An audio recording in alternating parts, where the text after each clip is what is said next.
Dan kembali lagi bersama kami. Ya, sebenarnya ini anak-anak, para kaum pembenci, para kaum sakit hati, kemudian orang-orang yang tidak suka dengan Jokowi bisa pingsan berjamaah mendengar kabar ini karena memang media yang mereka agung-agungkan baru-baru ini, yakni OCCRV, telah mengakui bahwa mereka tidak memiliki bukti dan bersalah atas pengukuhan Jokowi sebagai pemimpin terkorup di dunia ini. Karena memang bagaimana bisa pemimpin yang berada di dalam negara demokrasi yang memiliki lembaga hukum negara terkait korupsi yang independen bisa ditetapkan sebagai pemimpin paling korup di dunia. Tentu saja ini merupakan data yang sangat-sangat keliru karena memang respondennya pun beberapa pihak itu adalah orang-orang yang tidak jelas identitasnya karena memang kita tahu bahwa OCCRV ini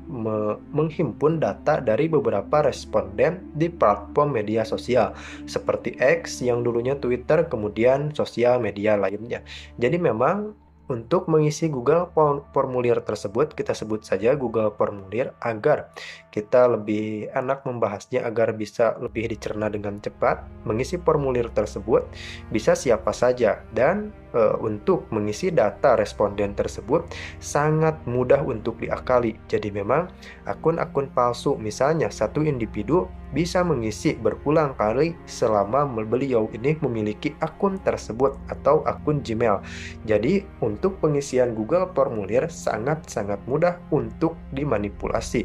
Jadi begitulah netizen kita yang memang mencerna informasi secara masif dan secara ditelan mentah-mentah. Jadi memang mereka yang sudah didoktrin untuk kebencian tentu saja sangat-sangat happy untuk mendapatkan survei semacam ini. Dan OCCRV tentu saja tidak menyangka responnya seperti ini karena memang masih banyak warga Indonesia yang kritis, termasuk kita, menyebarkan pikiran positif kepada Anda semua agar lebih hati-hati dalam menghimpun informasi. Karena pada kenyataannya pimpinan OCCRV sendiri telah mengakui dan telah mengklarifikasi sejelas-jelasnya bahwa kami tidak memiliki dasar bukti apapun untuk mengatakan Jokowi pemimpin terkorup di dunia. Lantas kenapa kami menghimpun data tersebut? Karena kami mendapatkan responden dari berbagai media sosial.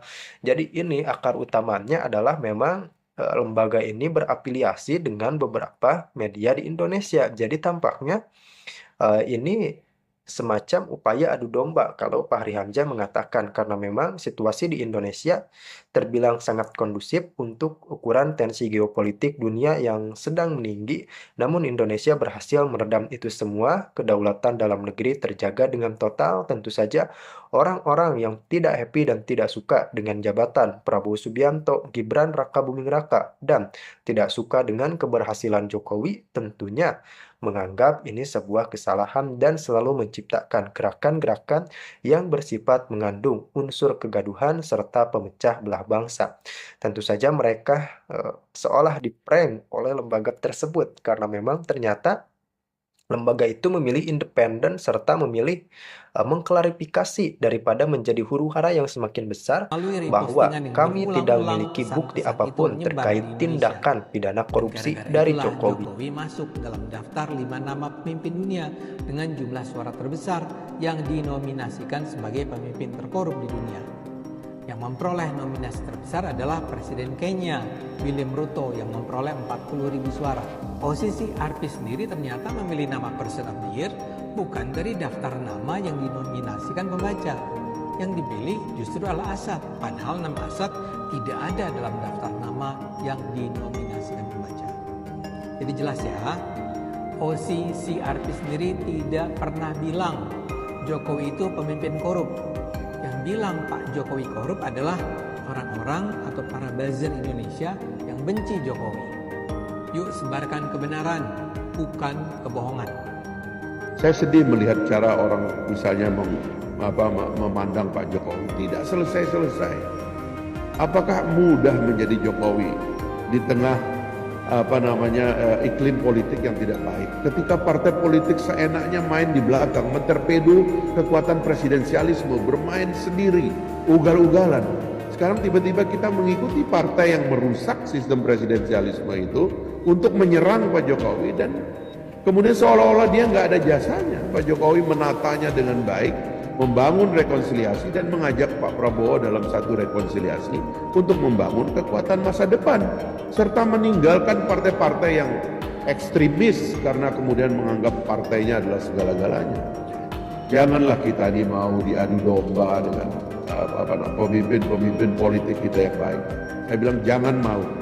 Ini oposisi ngawur yang tidak mau ya umat itu menjadi pendukung negara. Mereka mau umat ini berantem dengan negara yang pesta pora mereka. Buat apa kemudian mau disetting oleh orang untuk berkelahi dengan negara, menghantam pemimpin sehingga keharmonisan kita dalam membina umat kita ini menjadi diganggu oleh mereka. Saya mengkritisi itu institusi yang didanai oleh